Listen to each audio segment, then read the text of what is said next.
വളരെ അനുഗ്രഹിക്കപ്പെട്ട ഒരു സങ്കീർത്തനമാണ് 103 സങ്കീർത്തനം. ഈ സങ്കീർത്തനം രചിച്ചത് ദാവീദാണ്. ദൈവം തൻ്റെ ജീവിതത്തിൽ ചെയ്ത ഉപകാരങ്ങളെ ഓർത്ത് സ്വന്തം മനസ്സിനോട് ദാവീദ് പറയുകയാണ്, എൻ മനമേ യഹോവയെ വാഴ്ത്തുക, അവൻ്റെ ഉപകാരങ്ങൾ ഒന്നും മറക്കരുത്. 103 സങ്കീർത്തനം അതിൻ്റെ 1-ാമത് വചനം. ദൈവം എത്രയോ മറക്കാനാവാത്ത ഉപകാരങ്ങളാണ് നമ്മുടെ ജീവിതത്തിൽ ദൈനംദിനം ചെയ്തിട്ടുള്ളത്. എന്നാൽ സുഖകാലം വരുമ്പോൾ ഈ ഉപകാരങ്ങളെല്ലാം നാം മറന്നു പോകാറാണ് പതിവ്. ദൈവം ചെയ്തു തന്ന ഉപകാരങ്ങളെ എണ്ണി എണ്ണി പറഞ്ഞ് നന്ദി കരയറ്റുന്ന മക്കളായി നാം മാറണം. വേദപുസ്തകത്തിൽ ദൈവം ചെയ്ത നന്മകൾ മറന്നുപോയ പലരെയും നമുക്ക് കാണുവാൻ കഴിയും. ഇസ്രായേൽ ജനതയെ മിസ്രയീം അടിമത്വത്തിൽ നിന്നും അത്ഭുതകരമായി വിടുവിച്ച് യോർദാനും ചെങ്കടലും കടത്തി 40 വർഷക്കാലം മരുഭൂമിയിൽ കൂടി ദൈവം വഴി നടത്തിക്കൊണ്ടുവന്നു. എന്നിട്ടും ഇസ്രായേൽ ജനം യഹോവയെ മറന്നുപോയി.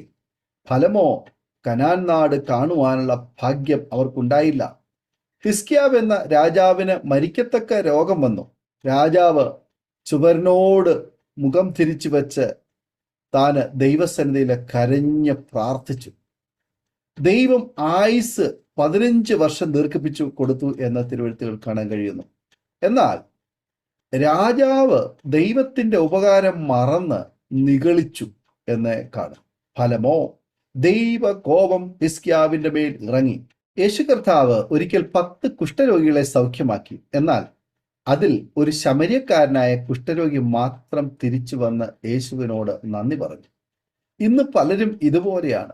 ദൈവത്തിൽ നിന്നും പലതും പ്രാപിച്ചിട്ടും ഒരു നന്ദി വാക്ക് പറയുന്നതിനോ ദൈവത്തെ സ്തുതിക്കുന്നതിനോ മുതിരാറില്ല. എന്നാൽ ദാവീദ് ഇവരിൽ നിന്നും വ്യത്യസ്തനാണ്. ദാവീദ് ഈ സങ്കീർത്തനത്തിൽ ദൈവം ചെയ്ത പലതരത്തിലുള്ള ഉപകാരങ്ങളെ ഓർക്കുന്നു. ആദ്യത്തെ 2 ഉപകാരങ്ങൾ 103 സങ്കീർത്തനം അതിന്റെ 3-ാം വാക്യത്തിൽ രേഖപ്പെടുത്തിയിരിക്കുന്നു. 1, അവൻ നിന്റെ അകൃത്യമൊക്കെയും മോചിക്കുന്നു. നമ്മുടെ അകൃത്യങ്ങളെ മോചിക്കുവാൻ ദൈവത്തിന് മാത്രമേ കഴിയുകയുള്ളൂ.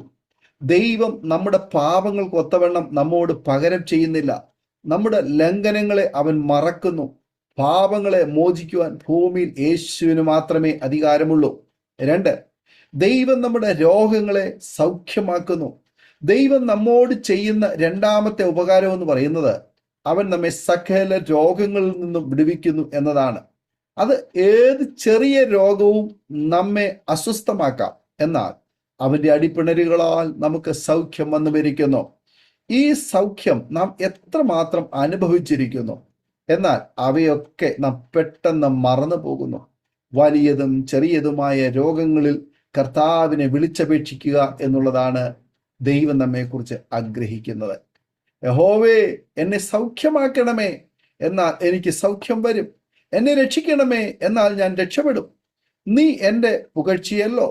യിരെമ്യാ പ്രവാചകന്റെ പുസ്തകം 17-ാം അധ്യായം അതിന്റെ 14-ാമത് വചനം. ഇതാ ഞാൻ രോഗശാന്തിയും ആരോഗ്യവും വരുത്തി അവരെ സൗഖ്യമാക്കുകയും സമാധാനത്തിന്റെയും സത്യത്തിന്റെയും സമൃദ്ധി അവർക്ക് വെളിപ്പെടുത്തുകയും ചെയ്യും. യിരെമ്യാ പ്രവാചകന്റെ പുസ്തകം 33-ാം അധ്യായം അതിന്റെ 6-ാമത് വചനം. ഈ ദൈവത്തെ നാം മറക്കാമോ? 3, അവൻ നിന്റെ ജീവനെ നാശത്തിൽ നിന്ന് വീണ്ടെടുക്കുന്നു. 103 സങ്കീർത്തനം അതിന്റെ 4-ാമത് വചനം. പാപത്തിന്റെ ചെളിക്കുണ്ടിൽ കിടന്ന നമുക്ക് ഒരു വീണ്ടെടുപ്പ് തന്നത് യേശുവിന്റെ രക്തമാണ്. യേശു പാനപാത്രം സ്തോത്രം ചെയ്ത് പറഞ്ഞു, ഇത് അനേകർക്ക് വേണ്ടി പാപമോചനത്തിനായി ചൊരിയുന്ന പുതിയ നിയമത്തിനുള്ള എൻ്റെ രക്തമാകുന്നു. മത്തായി സുവിശേഷം 26-ാം അധ്യായം അതിന്റെ 28-ാമത് വചനം. അപ്പന് മക്കളോട് കരുണ തോന്നുന്നത് പോലെ ദൈവത്തിന് തൻ്റെ ഭക്തന്മാരോട് കരുണ തോന്നി നമ്മുടെ ജീവനെ നാശത്തിൽ നിന്ന് വിടുവിക്കുന്നു. 4, അവൻ ദയയും കരുണയും നമ്മെ അണിയിക്കുന്നു. 103 സങ്കീർത്തനം അതിന്റെ 4-ാമത് വചനം. ദൈവം തൻ്റെ ഭക്തനെ തൻ്റെ കരുണ കൊണ്ടും ദയ കൊണ്ടും അണിയിച്ചിരിക്കുന്നു. യഹോവയുടെ ദയയോ എന്നും എന്നേക്കും അവന്റെ ഭക്തന്മാർക്കും അവന്റെ നീതി മക്കളുടെ മക്കൾക്കും ഉണ്ടാകും. അവന്റെ നിയമത്തെ പ്രമാണിക്കുന്നവർക്കും അവന്റെ കൽപ്പനകളെ ഓർത്ത് ആചരിക്കുന്നവർക്കും തന്നെ. 103 സങ്കീർത്തനം 17-18 വചനങ്ങൾ. ദൈവം ചെയ്ത വിവിധ തരത്തിലുള്ള ഉപകാരങ്ങൾ ഒന്നും മറന്നു പോകരുത്. 102 സങ്കീർത്തനത്തിൽ ഒറ്റപ്പെട്ടിരിക്കുന്ന വേഴാമ്പലിനെ പോലെയും മൂങ്ങയെ പോലെയും കുരികിലിനെ പോലെയും ഇരിക്കുന്ന ദാവീദിനെ നാം കാണുന്നു. എന്നാൽ 103-ാം സങ്കീർത്തനത്തിൽ ദൈവം ചെയ്ത നന്മകളെക്കുറിച്ച് എണ്ണി എണ്ണി സ്തുതിക്കുന്ന ദാവീദിനെയാണ് നമുക്ക് കാണുവാൻ കഴിയുക. നമ്മുടെ ജീവിതത്തിലെ പ്രതികൂലങ്ങളിൽ ദൈവം ചെയ്ത നന്മകൾ എണ്ണി എണ്ണി ഓർത്ത് ദൈവത്തെ സ്തുതിക്കുവാൻ ഇടയായി തീരട്ടെ. എൻ മനമേ യഹോവയെ വാഴ്ത്തുക, എൻ്റെ സർവാന്തരംഗം അവൻ്റെ വിശുദ്ധ നാമത്തെ വാഴ്ത്തുക. എൻ മനമേ യഹോവയെ വാഴ്ത്തുക, അവൻ്റെ ഉപകാരങ്ങൾ ഒന്നും മറക്കരുത്. 103-ാം സങ്കീർത്തനം അതിൻ്റെ 1-2 വചനങ്ങൾ. ഈ വചനങ്ങളാൽ ദൈവം നമ്മെ അനുഗ്രഹിക്കുമാറാകട്ടെ. ആമേൻ. ഓർമ്മയുടെ മനോരഥത്തിൽ മായാത്ത ഓർമ്മയ്ക്കായി അരോമ മാട്രിമോണിയിൽ നിന്നും ജീവിത പങ്കാളിയെ കണ്ടെത്തൂ. നിങ്ങൾ ഒരു ക്രിസ്തീയ ജീവിത പങ്കാളിയെ അന്വേഷിക്കുകയാണോ? അതോ മക്കൾക്ക് അനുയോജ്യമായ ഒരു തക്ക തുണയ്ക്കു വേണ്ടി പ്രാർത്ഥിക്കുന്ന വ്യക്തിയാണോ? എങ്കിൽ അരോമ മാട്രിമോണി നിങ്ങൾക്ക് വേണ്ടിയാണ്. ഇന്നു തന്നെ സൗജന്യമായി രജിസ്റ്റർ ചെയ്യൂ. അരോമ മാട്രിമോണിയുടെ പ്രത്യേകതകൾ: രജിസ്ട്രേഷൻ തികച്ചും സൗജന്യം.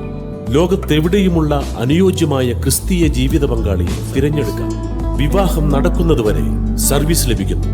ഏറ്റവും ചെറിയ പാക്കേജുകളും തിരഞ്ഞെടുക്കാം. അരോമ മാട്രിമോണി നിങ്ങൾക്കായി ഒരുക്കുന്നു വിവാഹം പരമാനന്ദം. Email aroma matrimony2020@gmail.com